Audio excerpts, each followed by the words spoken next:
నమస్తే మాస్టర్స్.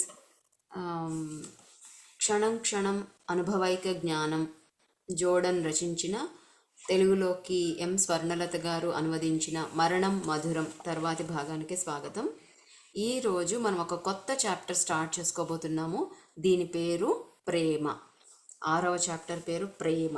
ప్రేమ అంటే అసలు మనము భూలోకంలో ఒకలాగా ఉంటుంది, కానీ పైలోకాల్లో అసలు ప్రేమ అంటే ఏంటి, ప్రేమతోనే విశ్వం అంతా నడుస్తుంది అని నేను విన్నాను. అది ఎలాగా నడుస్తుంది, ప్రేమ లేకుండా కూడా విశ్వం నడుస్తుంది అని మనం అనుకుంటున్నాం.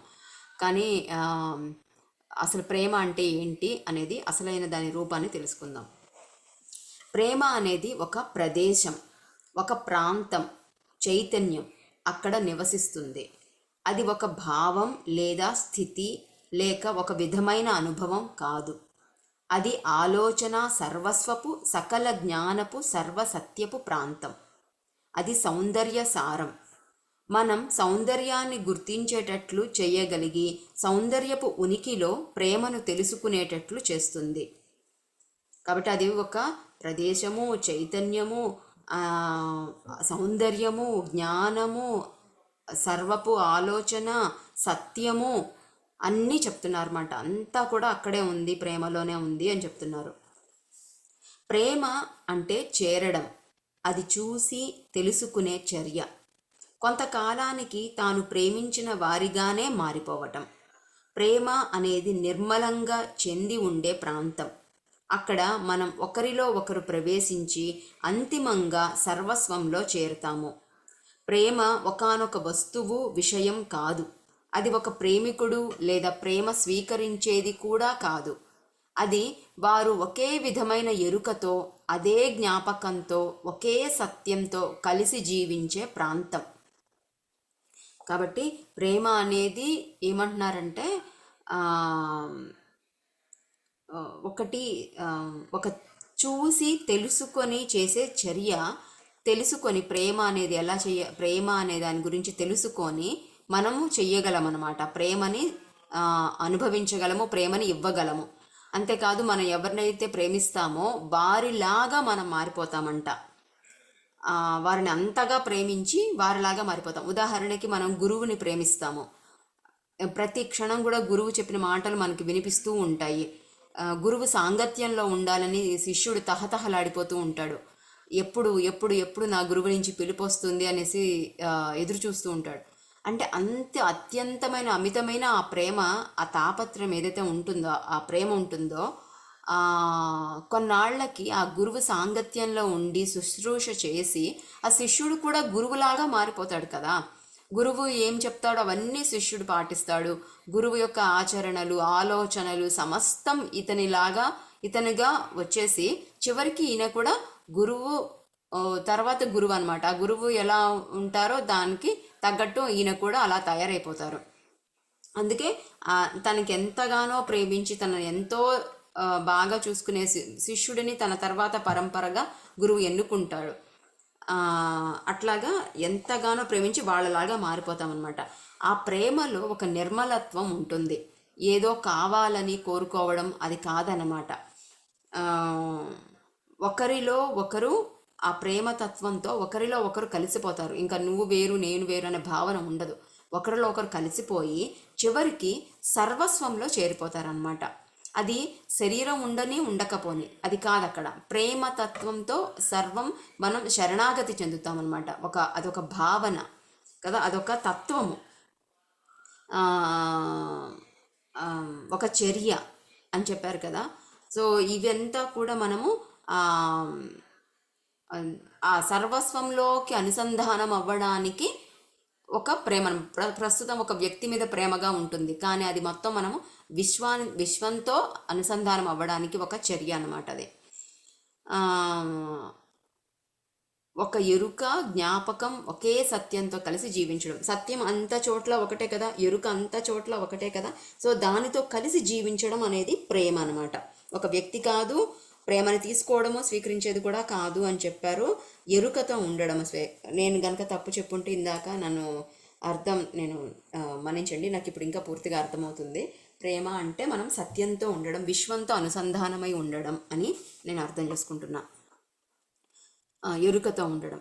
భూమి మీద ప్రేమకు ఆ విధమైన కలిసిపోయే క్షణాలు కొన్ని మాత్రమే ఉంటాయి. మనం శరీరపు రంగు, మన అవసరాలు మరియు భయాలు, పరాయి లక్షణమైన ఇతర తత్వం వంటి మనం ఎన్నిటికీ పూర్తిగా అధిగమించలేని వాటితో విడదీయబడతాము. మనం అపార దర్శకతతో ఉంటాము.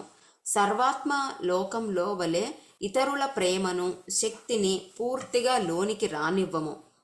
భూమి మీద మనకు ఆశ, బాధ, కోరికల గురించి అంతరావబోధ జ్ఞానం మాత్రమే ఉంటుంది.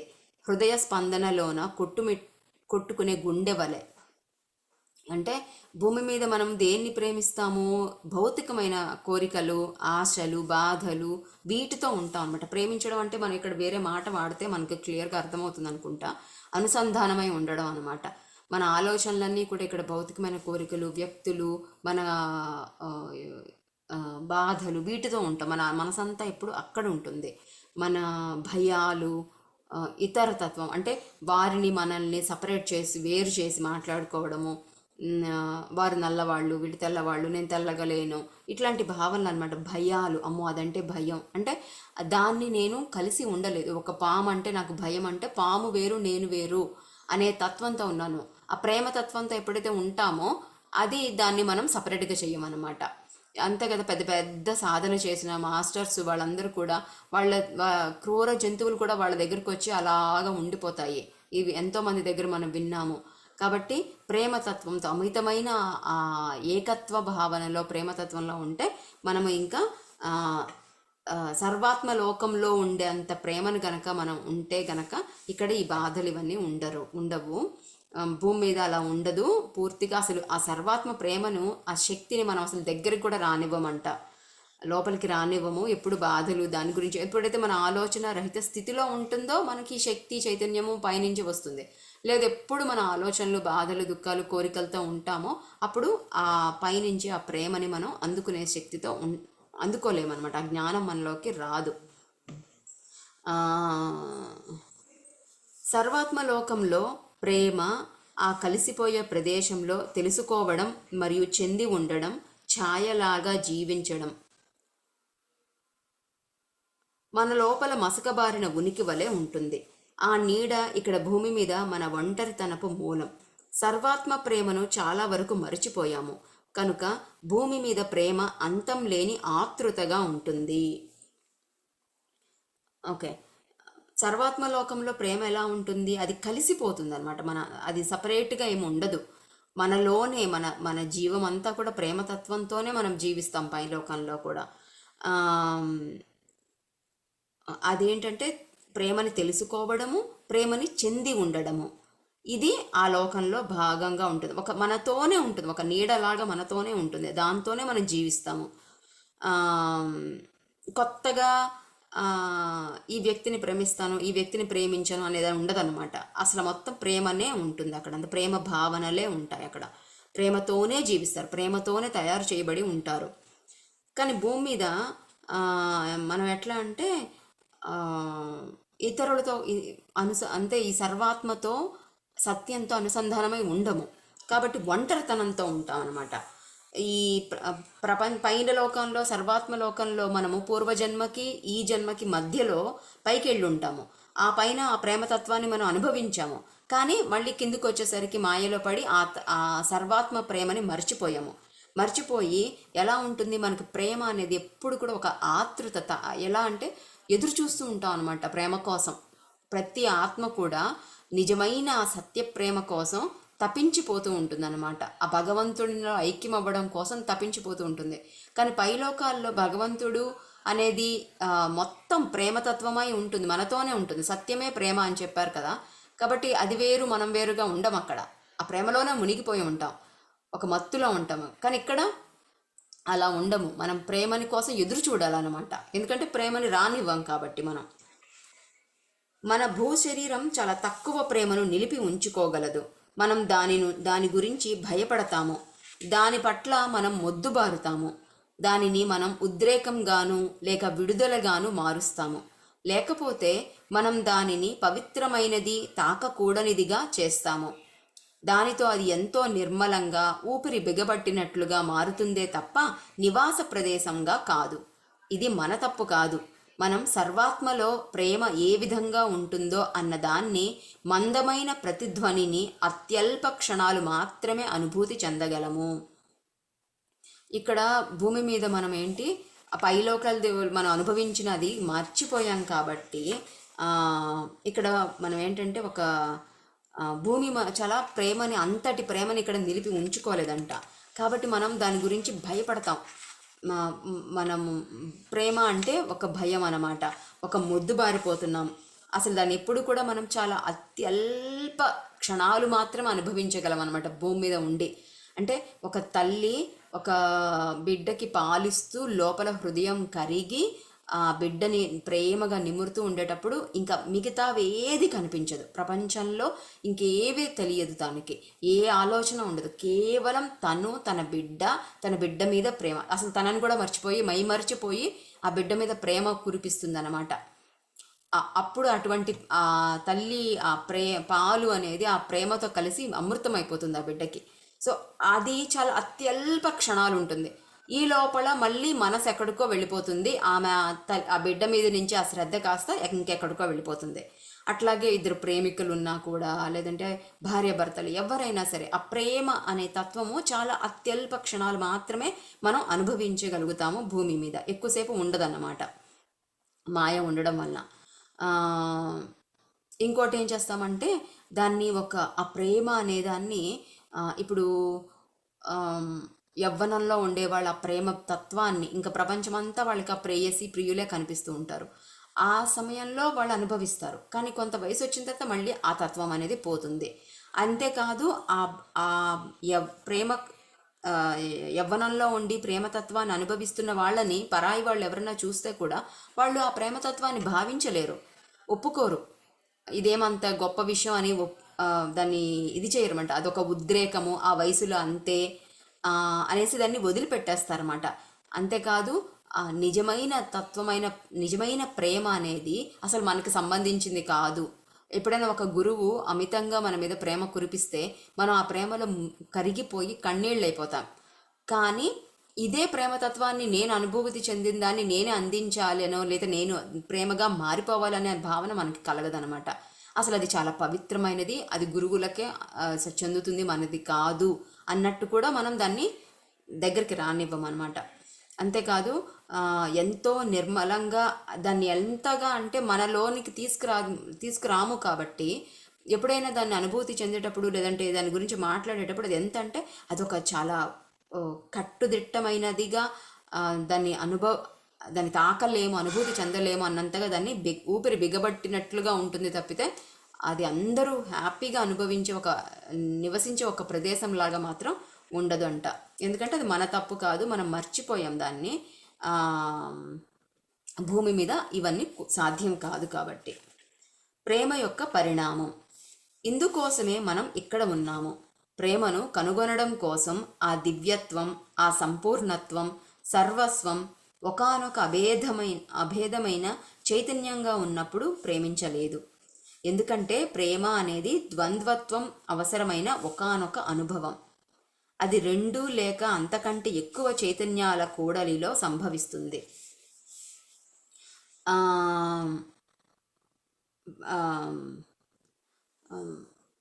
ఈ ప్రేమ యొక్క పరిణామం చెందడం కోసం మనం భూమి మీద ఉన్నామంట. ప్రేమను కనుక్కోవడం అనేది ఒక దివ్యత్వం, సత్యంతో ఉంటుంది కదా. ప్రేమ అనేది సత్యమే అన్నారు కాబట్టి దివ్యత్వం, ప్రేమ అనేది ఒక దివ్యత్వం, ఒక సంపూర్ణత్వం, సర్వాత్మ లోకంలో ఉంటుంది కాబట్టి అది సంపూర్ణత్వం. అంతేకాదు అదే సర్వస్వం, ప్రేమ కాకుండా ఇంకేదీ లేదు, అదే సర్వస్వం. ఎప్పుడైతే మనము అంతేకాదు ప్రేమ అనేది అభేదం అనమాట. అంటే రెండుగా లేదు, మంచి చెడు, నిన్న నేడు, అంటే నువ్వు నేను, పగలు రేపు రాత్రి, ఇట్లాంటి రెండు భాగాలుగా లేని తత్వమే ప్రేమ అనమాట. అట్లా ఉంటే ప్రేమిస్తా, ఇట్లా ఉంటే ప్రేమించను అనే తత్వం కాదనమాట. ఎల్లప్పుడూ ఆ ప్రేమ ఉంటుంది, అది ఒక చైతన్యం. సో అది అలా గనక ఉంటేనే మనం ప్రేమించగలుగుతాం. కానీ భూమి మీద మనం ద్వంద్వత్వంలో ఉన్నాము కాబట్టి మనకి ఆ ప్రేమ అనేది ఇక్కడ ఆ ప్రేమ చైతన్యం అనేది మనం ఇక్కడ ప్రేమించబడదన్నమాట. ఇక్కడ అది కుదరదు.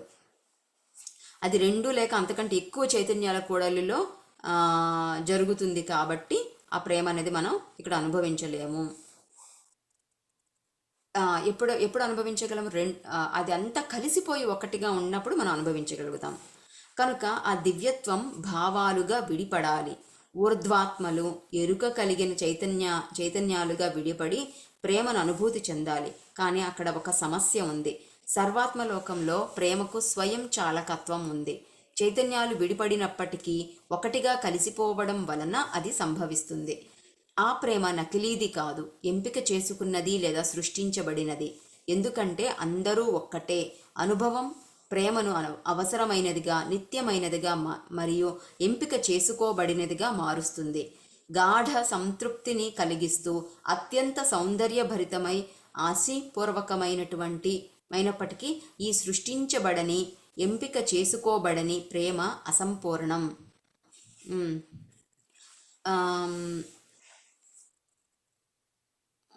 ప్రేమ అనేది చైతన్యాల కూడలిలో సంభవిస్తుంది అన్నారు. అంటే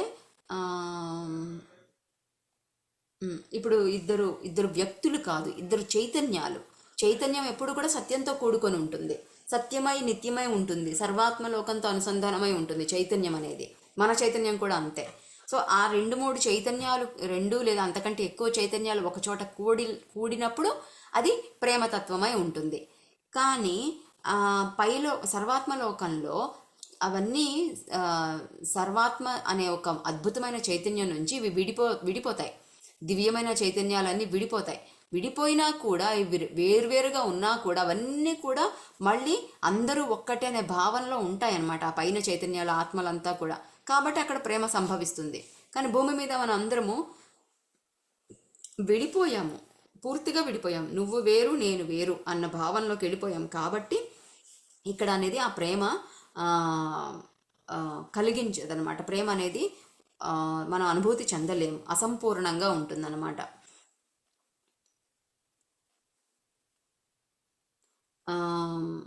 ఆ ప్రేమ అత్యంత సంతృప్తిని, గాఢ సంతృప్తిని, అత్యంత సౌందర్యభరితమై ఆశీపూర్వకంగా, అంటే ఒకరిని ప్రేమిస్తున్నారంటే వాళ్ళు ఎంతో బాగుండాలనే ఒక ఆశీర్వాదము మనకి కల్పిస్తుంది. అంతే కదా, తల్లి ఒక బిడ్డని, గురువు ఒక శిష్యుడిని ప్రేమించినప్పుడు వాళ్ళ యొక్క ఉన్నతి కోసం ఆశీర్వాదం అన్నట్టే ఉంటుందన్నమాట.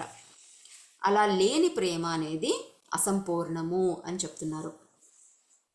పూర్తి వేర్పాటు ద్వారా మాత్రమే భూమి మీద మరియు ఇతర గ్రహాలలోనూ మనం జన్మ తీసుకోవడం వలన రూపొందిన ఒక భ్రమ. పూర్తి వేర్పాటు ద్వారా మాత్రమే అంతిమంగా ప్రేమ సృష్టించబడి ఉద్దేశ్యపూర్వకంగా మరియు సంపూర్ణ స్తబ్దత నుండి ఉత్పన్నం చేసి పురోభివృద్ధి చెందేదిగా పరిణమిస్తుంది.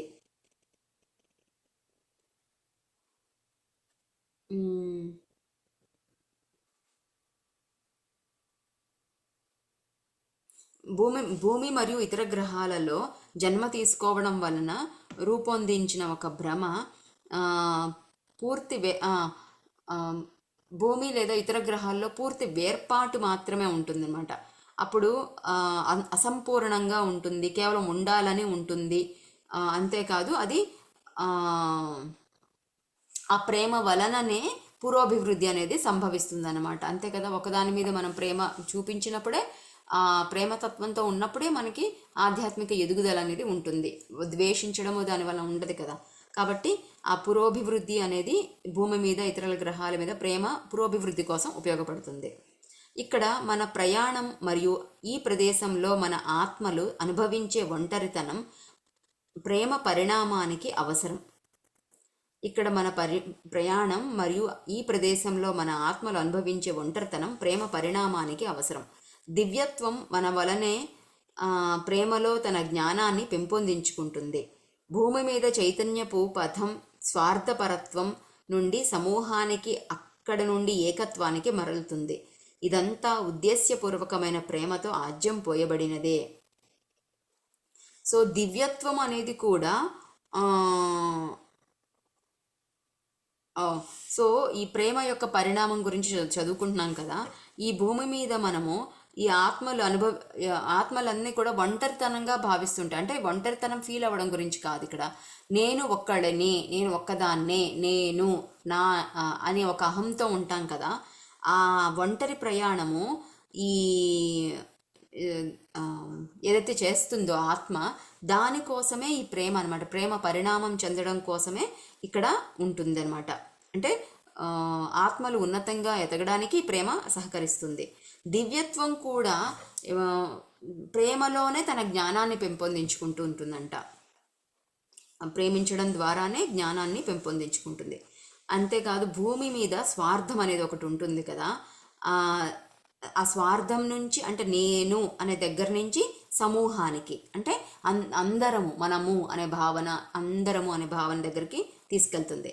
అక్కడి నుంచి మళ్ళీ ఏకత్వంలోకి అనమాట. అంటే ఏకత్వం అంటే ఇంకా ఫస్ట్ నేను అనుకుంటాను, తర్వాత నా వాళ్ళు అనుకుంటాను, తర్వాత నా ఊరు, నా ప్రాంతం, నా బంధువులు, నా కులం, ఇట్లా అనుకుంటాను. కొంచెం పెద్దదవుతుంది నా యొక్క జ్ఞానం అనేది.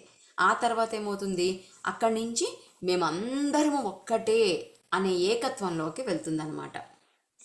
ఇదంతా కూడా ఉద్దేశ్యపూర్వకంగా ప్రేమతో, ఇలాగా ప్రేమతోనే ఆజ్యం చేయబడుతుందంట. అంటే ఒక వ్యక్తి నుంచి ఒక సమూహానికి, సమూహం నుంచి ఏకత్వంలోకి వెళ్ళడానికి ఈ ప్రేమనే ఆజ్యం పోస్తుంది. ప్రేమ ఉంటేనే నలుగురిని కలుపుకుంటాము, ప్రేమ ఉంటేనే మళ్ళీ అందరం సంపూర్తిగా ఏకమైపోయి ఏకత్వంలోకి వెళ్తాం అనమాట. ప్రేమ ద్వారానే ఇది సంభవం అవుతుంది. భూమిపై ప్రేమను వాస్తవీకరించడానికి వందల మార్గాలు ఉన్నాయి. స్వస్థత చేకూర్చడం, నిలిపి ఉంచడం, సమూహంగా మారటం, రక్షణ కల్పించడం, శుభ్రపరచడం, సౌందర్యీకరించడం, ఇవ్వడం, చేర్పించడం, త్యాగం చేయడం, ఇతరుల బాధ పట్ల స్పందించడం, బాధలలో ఉన్నప్పుడు శ్రద్ధ చూపి తోడ్పడటం, ఆతృత విచారాలకు గురి కావడం, ఇతరులు పొందవలసిన దెబ్బలను స్వీకరించడం, శ్రద్ధ పెట్టడం లేదా చూడటం, అధీనమవ్వడం, కరుణ, ఇంకా చాలా చాలా ఈ ప్రేమ రూపాలలో చాలా వరకు సర్వాత్మలోకంలో లభించవు. కానీ అవి మనం వేరే విధంగా నేర్చుకోవడానికి వీలు కాని పాఠాలను బోధిస్తాయి. అవన్నీ ప్రేమను సచ్చేతనంగా కనుగొనడాన్ని పురోగమింపచేస్తాయి. ఓకే, చాలా భావాలు చెప్పారు ఇక్కడ. ప్రేమని ఎలా మనము ప్రేమని ఎలా వాస్తవీకరించాలంటే, ఎలా భూమి మీద మనం ప్రేమని చూపించగలడం, లేదంటే పొందడం, ఇవ్వడం అనేది ఎలాగ అంటే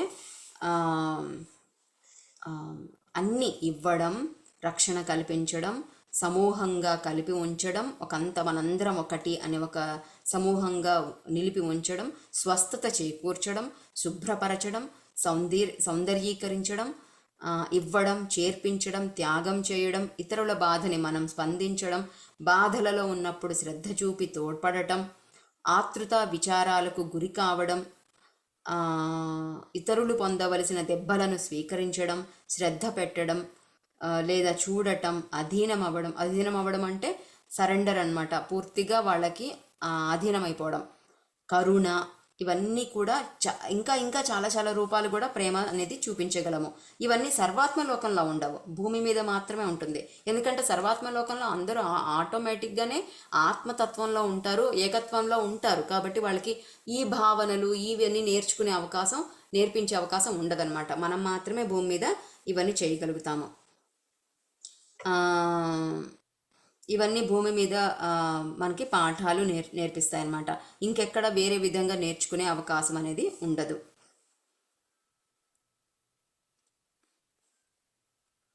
అంతేకాదు ఇవన్నీ భూమి మీద మనకి ప్రేమని ఒక చైతన్యంతో చక్కగా చూపించే అవకాశాన్ని, పురోగమించే అవకాశాన్ని అందిస్తుంది అనమాట. ఈ భావనలు, ఈ ప్రవర్తన అంతా కూడా. మీలోని ప్రేమ పట్ల ఎరుక. ప్రేమ ఎప్పుడు ఏమిటో చెప్పడంతో మొదలవుతుంది. మీ శరీరం శ్వాసిస్తుంది, అది కదులుతుంది. దానిని స్వీకరించడం మరియు పోషించడం, అది ఇచ్చేదంతా పూర్తిగా అనుభవించడం ద్వారా ప్రారంభం అవుతుంది. కొన్ని అనుభూతులు బాధిస్తాయి, మరికొన్ని భావోద్వేగాలు బాధాకరమైనవి, మరి కొన్ని మంచి అనుభూతిని కలిగిస్తాయి. కానీ అవన్నీ జీవితానికి తలుపులు. కొన్ని భావోద్వేగాలు బాధాకరమైనవి, మరికొన్ని మనల్ని ఉత్తేజపరుస్తాయి, కానీ అవి జీవితానికి తలుపులు కూడా. ఓకే. ఎలా ప్రేమ పట్ల ఎరుక, మనలోని ప్రేమ పట్ల ఎరుక అంటే నాలో ప్రేమ ఉందా లేదా అనేది ఎలా తెలుసుకుంటాము అని అంటే, అసలు ప్రేమ ఎలా మొదలవుతుందంటే ఎప్పుడు దాని గురించి మాట్లాడడం, అసలు ఆ ప్రేమ అంటే ఏమిటో అనేది చెప్పడం ద్వారా మన లోపలికి ఎరుక వస్తుందన్నమాట. అంతే కదా, మనము నేర్పించేటప్పుడు మనం పాఠం చెప్పేటప్పుడు మనం నేర్చుకుంటాము. కాబట్టి దాని గురించి అసలు ఏంటో తెలియజేసేటప్పుడే మనకి ప్రేమ మొదలవుతుంది. తర్వాత నా శరీరం శ్వాసిస్తుంది, కదులుతుంది. దాన్ని మనం స్వీకరించడం, ఆ శరీరాన్ని స్వీకరించడం, దాన్ని పోషించడం, ఆ శరీరం ద్వారా వచ్చేదంతా కూడా పూర్తిగా అనుభవించడం. అంటే శరీరం ద్వారా వాసన చూడటం, శరీరం ద్వారా అందమైన ప్రదేశాన్ని చూడటం, ఒక మెత్తని పదార్థాన్ని తాకడం, ఒక ఒక అనుభూతి చెందడం, శరీరం ఏమేమైతే అనుభూతులు ఇస్తుందో వాటన్నింటినీ కూడా మనం అనుభూతి చెందడం ద్వారా కూడా ఈ ప్రేమ అనేది మొదలు పెడుతుంది. అంతే, ఒక అందమైన పువ్వు కంటితో చూస్తాము, దగ్గరికి వెళితే మంచి సుగంధం వస్తూ ఉంటుంది, దాన్ని తాకితే చాలా మృదువుగా ఉంటుంది. సో ఇవన్నీ కూడా మన శరీరం ద్వారా మాత్రమే అనుభూతి చెందగలుగుతాము. కాబట్టి దాని అనుభూతి చెందినప్పుడు ఆ వాసన పీల్చుకుంటూ ఆ అందమైన సుగంధంతో మునిగిపోయి ఆ అందాన్ని, ఆ స్పర్శని మన అనుభూతి చెందేటప్పుడు ఇంకేమి మనకి విశ్వంలో ఇంకేమి తగలవు. వాటన్నింటి నుంచి మనం సపరేట్ అయిపోయి కేవలం పూర్తిగా ప్రేమ భావాలతో పువ్వు నుంచి వచ్చే ఈ శరీరం మనం అందించే ఆ ప్రేమతత్వంతో మమేకమైపోయి ఉంటాం. ఇంకేం కనిపించదు అన్నమాట, కళ్ళు మూసేసుకొని అలాగా అనుభూతి చెందుతూ ఉంటాం. కాబట్టి అవన్నీ కూడా అది కూడా ప్రేమ అనమాట. అక్కడ కూడా ప్రేమ అనేది ప్రారంభమవుతుంది. ప్రేమ అనే ఒక తత్వము అనేది మన లోపల ప్రారంభమవుతుంది. పసిపిల్లలతో మనం ఉండేటప్పుడు ఇవన్నీ కూడా ప్రేమ అనేది మనం మొదలవుతుంది. కొన్ని అనుభూతులు బాధిస్తాయి, కొన్ని భావోద్వేగాలు బాధాకరంగా ఉంటాయి, బాధాకరమైన అనుభూతినిస్తాయి, కొన్ని మంచి అనుభూతినిస్తాయి.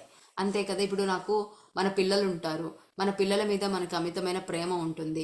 వాళ్ళు అక్కడి ఇంట్లోంచి కాలేజ్కనో దేనికనో ఆడపిల్ల పెళ్ళి వెళ్ళిపోయేటప్పుడు మన లోపల ప్రేమ ఉంటుంది, అది ఎంతగానో బాధిస్తుంది అనమాట. ఆ క్షణంలో ఆడపిల్ల వెళ్ళిపోయేటప్పుడు విక్కి విక్కి ఏడుస్తారు కదా, ఎందుకు అప్పుడు ప్రేమ ఉంది కాబట్టి అది బాధని కలిగిస్తుంది అనమాట.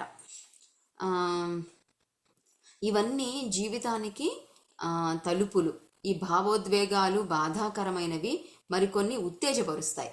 కొన్ని ప్రేమలు ఏంటంటే ఉత్తేజాన్ని ఇస్తాయన్నమాట. ఏదైనా చెయ్యాలి, ఆ ప్రేమ కోసం ఇంకా ఏదైనా చెయ్యాలి అనేసి ఒక ఉత్సాహాన్ని ఇస్తాయన్నమాట. ఉన్నదాన్ని చూడడం అనేది దానిని ప్రేమించడానికి దారితీస్తుంది. మన చుట్టూ మనం చూడని లేదా అంగీకరించని విషయాలు ఉన్నాయి కనుక వాటిని ప్రేమించలేము. అదేవిధంగా మనం దూరంగా నెట్టిన లేదా ప్రతిఘటించిన వాటిని మనం ప్రేమించలేము. దాంతో ఈ బాధాకరమైన విషయాలు మరింత బాధాకరంగా మాత్రమే మారతాయి. మనం బాధాకరమైన విషయం వైపు తిరిగినప్పుడు మనం దానిని చూసి ప్రేమించడం ప్రారంభిస్తాము. ప్రేమ తన సౌందర్యాన్ని వెల్లడించి బాధను జీవిత మూలంగా పరివర్తిస్తుంది.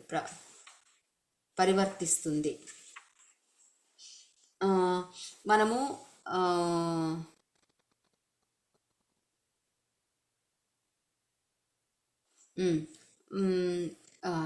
ప్రేమను ఎలా తెలుసుకోవాలని చూస్తున్నాం కదా. ఇప్పుడు మనం మన చుట్టూ ఉన్నదాన్ని గనక మనము చూడడం అనే దాన్ని చేయడం వల్ల ప్రేమించడం అనేది మొదలవుతుంది అనమాట. అంటే ఇప్పుడు నా దగ్గర ఒక వస్తువు ఉంది, ఒక పెన్ ఉంది, ఆ పెన్నుని నేను రోజు చూస్తూ ఉంటాను కాబట్టి నేను దాని మీద నాకు ఒక ప్రేమతత్వం కలుగుతూ ఉంటుంది అనమాట.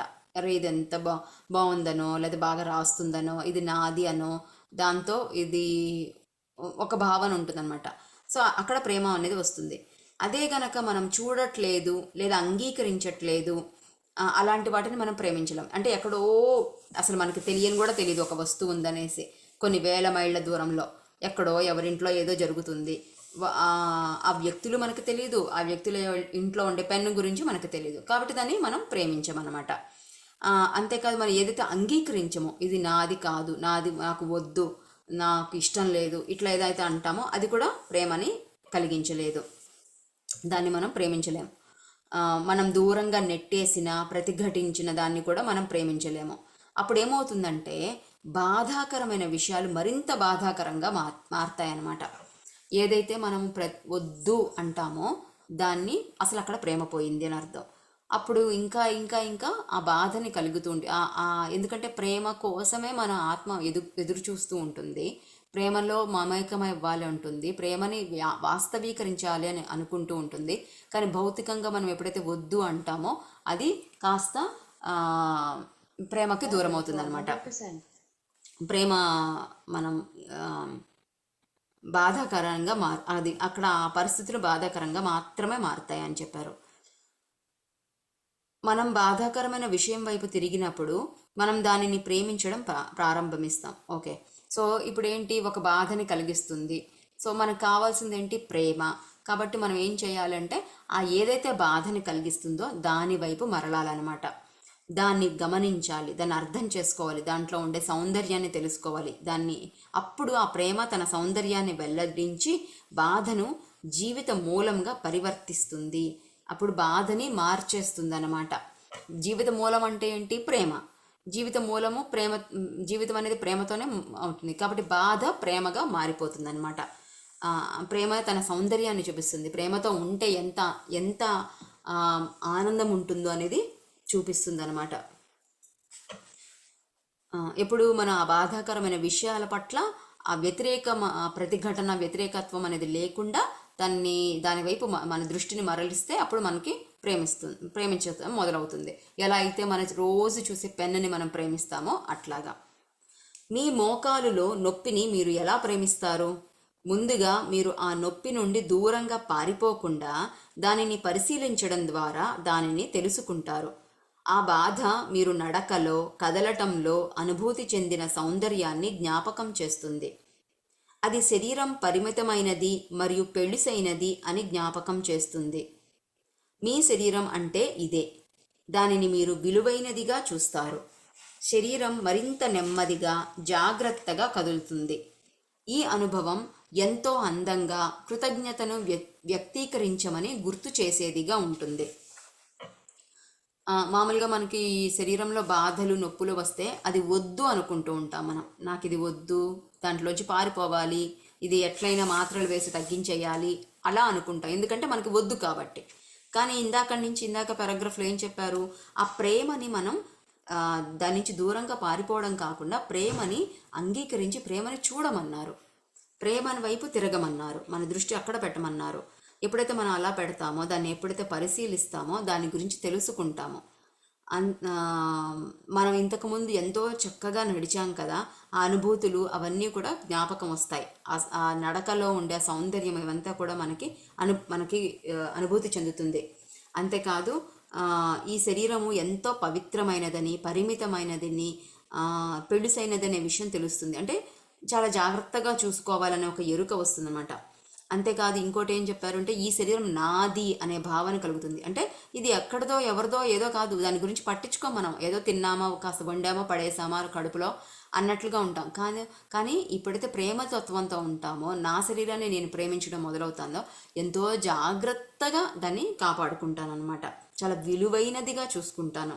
ఎంతో నెమ్మదిగా జాగ్రత్తగా కదలడం మొదలు పెడతాను. ఎక్కడంటే అక్కడ పట్టేసి చేతులు కాళ్ళు కాల్చుకొని వంట చేసేటప్పుడు ఇలా కాకుండా శ్రద్ధగా జాగ్రత్తగా చూసుకుంటాం.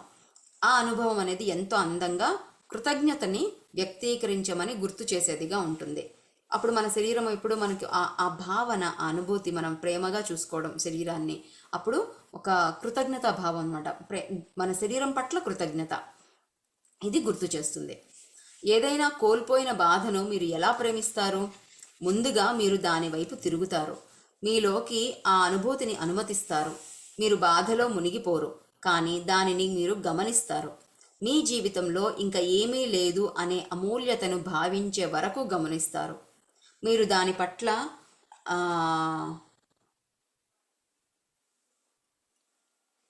మీరు బాధలో మునిగిపోరు, కానీ దానిని మీరు గమనిస్తారు. మీ జీవితంలో ఇంకా ఏమీ లేదు అనే అమూల్యతను భావించే వరకు గమనిస్తారు. మీరు దాని పట్ల ప్రేమను, కృతజ్ఞతను అనుభూతి చెందుతారు. ఇప్పుడు మీతో విచారంతో పాటు మీ ప్రేమ, కృతజ్ఞతలు మోస్తారు. అది మీ రక్తంలో ఉంది. మీరు జీవించి ఉన్నామని భావించడానికి కారణం ఉన్నదానితో మరియు వెళ్ళిన దానినంతా ప్రేమించడం. ఓకే, సో ఇది చాలా బాగుంది ఇక్కడ. మనము ఎప్పుడైనా ఒక బాధని ప్రేమించడం అనేది కష్టం కదా, కానీ ఎలా దాన్ని మార్చుకోవాలి అంటే ముందు దాని వైపు తిరగాలి. ఎక్కడైతే బాధ ఉందో, ఏ పరిస్థితి కానీ శరీరంలో ఒక భాగం కానీ ఎక్కడైతే బాధ ఉందో ఆ బాధ వైపు మన దృష్టి పెట్టాలి. అప్పుడు ఆ అనుభూతి చెందుతాం, ఆ నొప్పిని మనం అనుభూతి చెందుతాం. అప్పుడు బాధలో మునిగిపోము. ఏం చెప్పారంటే దాన్ని గమనిస్తాం అన్నమాట. ఏం జరుగుతుంది అని జాగ్రత్తగా గమనిస్తాం. ఒక ఎరుక వస్తుంది, దాని గురించి ఒక జ్ఞానం వస్తుంది. ఇంకా ఎంతగా దాన్ని గమనిస్తాము అంటే ఇంకా జీవితంలో ఇంకా ఏదీ లేదు, అదే ఒక అమూల్య జీవితంలో ఇంకేదీ లేదు అనే అమూల్యతను భావించే వరకు గమనిస్తాం. అంటే ఇంకా జీవితం ఎంతో అమూల్యమైనది అని ఇంకా ఆ నొప్పితో, ఆ శరీర భాగంతో, ఆ పరిస్థితితో మనం మమేకమైపోతాం అన్నమాట. ఇదే జీవితం, ఇదంతా ఏదైతే అనుభూతి చెందుతున్నామో అదే జీవితం అనే అది కాకుండా ఇంకేమీ లేదు అనే భావన కలిగేంత వరకు మనం దాన్ని గమనిస్తామన్నమాట. అప్పుడు మనకి ఏమవుతుందంట అంటే మనకి ఆ అనుభూతి పట్ల అదొక అనుభవం. మనకి జీవితంలో ఒక పాఠం నేర్చుకోవడానికో దేనికో అదొక అనుభవం.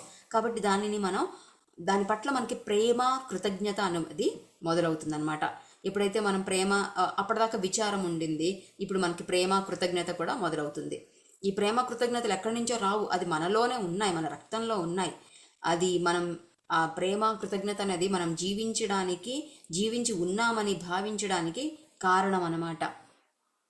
మనము మనతో ఉన్న వాటిని ప్రేమిస్తాము, మన దగ్గర లేని వాటిని కూడా, మనలోంచి వెళ్ళిపోయిన వాటిని కూడా మనం ప్రేమించడం అనేది మొదలవుతుంది. ప్రేమ ఉంటుంది, కృతజ్ఞత ఉంటుంది అప్పుడు వాటి పట్ల. మిమ్మల్ని గాయపరిచిన వ్యక్తిని మీరు ఎలా ప్రేమిస్తారు? మీరు వారిని చూస్తారు, వారి బాధను మరియు భయాన్ని, ఆశ మరియు కోరికలు చూస్తారు. వారు మీ వంటి వారే అని, ఒక కష్టమైన లోకంలో నివసిస్తున్నారని మీరు చూస్తారు. వారు బ్రతికే ప్రయత్నంలో దెబ్బలు తింటారు, వారు ఓడిపోతారు, నేర్చుకుంటారు. మీ వలనే నేర్చుకోవడం జరుగుతూ ఉంటుంది. వారు ఇక్కడ ఉన్నందుకు, మీతో ఉన్నందుకు మీరు వారిని ప్రేమిస్తారు. చాలా చాలా అద్భుతమైన విషయం ఇక్కడ. మనల్ని ఎవరో గాయపరుస్తారు, మామూలుగా మనం వాళ్ళని ఏం చేస్తాం? ద్వేషిస్తాం. నాకు వద్దు వీళ్ళు అనుకుంటూ ఉంటాం, ఈ పరిస్థితులు వద్దు, వీళ్ళు వద్దు అనుకుంటూ ఉంటాం. కానీ మనం ఏం చేయాలి? వారిని చూడాలి, వారిని గమనించాలి. అప్పుడు వారిని గమనిస్తూ ఉంటే ఏమవుతుందంటే వాళ్ళల్లో ఉండే భయాలు, ఆశలు, కోరికలు ఇవన్నీ తెలుస్తాయి. వాళ్ళు కూడా మనలాగే జన్మ తీసుకున్నారు, వాళ్ళు కూడా మనలాంటి వారే, వాళ్ళు కూడా ఎన్నో కష్టాలు పడుతున్నారు, కష్టపడుతూ ఈ జీవితాన్ని భూమి మీద నివసిస్తున్నారు అనే విషయం మనకి ఎరుకలోకి వస్తుంది. వాళ్ళు జీవితంలో ఎదగడం కోసం, నేర్చుకోవడం కోసం ఎన్నో దెబ్బలు తింటున్నారు అనే విషయం కూడా మనకు తెలుస్తుంది. వాళ్ళు ఓడిపోతున్నారు, పడిపోతున్నారు, నేర్చుకుంటున్నారు. అది ఆ నేర్చుకునే భాగంలో వాళ్ళు ఉన్నారు. మనలో అలా మనతో పాటు వాళ్ళు సరిగ్గా ప్రవర్తించకపోవడానికి కూడా కారణం వాళ్ళు ఇంకా నేర్చుకుంటున్నారు కాబట్టి మనలాగే ఉన్నారు అనే విషయాన్ని మనం అర్థమవుతుందన్నమాట. మనలాగే నేర్చుకుంటున్నారు, అలా జరుగుతుంది అనే విషయం మనకి అర్థమవుతుంది. అంతేకాదు ఇక్కడ వాళ్ళు మనకి నేర్పించడానికి కూడా ఉన్నారు అని, వాళ్ళు మనతో ఉన్నందుకు, మనం వాళ్ళతో ఉన్నందుకు కూడా వాళ్ళని మనం ప్రేమిస్తాము అని చెప్పారన్నమాట. కాబట్టి మనం నేర్చుకున్న పాఠం ఈరోజు ఏంటి అంటే, ఏదన్నా మనకి నొప్పిగా, బాధగా ఉంటే, లేదా ఒక పరిస్థితి ఇబ్బందికరంగా ఉంటే దాని నుంచి దూరంగా పారిపోవాలి అని కోరుకోవడం కాకుండా దానిని మనం గమనించాలి, దాని గురించి ఎరుక తెరుచుకోవాలి, జ్ఞానాన్ని పొందాలి. అప్పుడు మనము మన యొక్క ప్రేమ, కృతజ్ఞత భావాలని పెంపొందించుకొని దానిని విచారం నుండి ఏకత్వంలోకి వెళ్తామన్నమాట. సో ఇది ఈరోజు పాఠం మాస్టర్స్. మిగతాది మనం తర్వాత భాగం తెలుసుకుందాము. అందరికీ ఇది ఈరోజు ప్రేమ గురించి ఎరుక, ప్రేమ గురించి పరిణామం అవన్నీ చక్కగా అర్థమయ్యింది, నచ్చింది అని ఆశిస్తున్నాను. Thank you.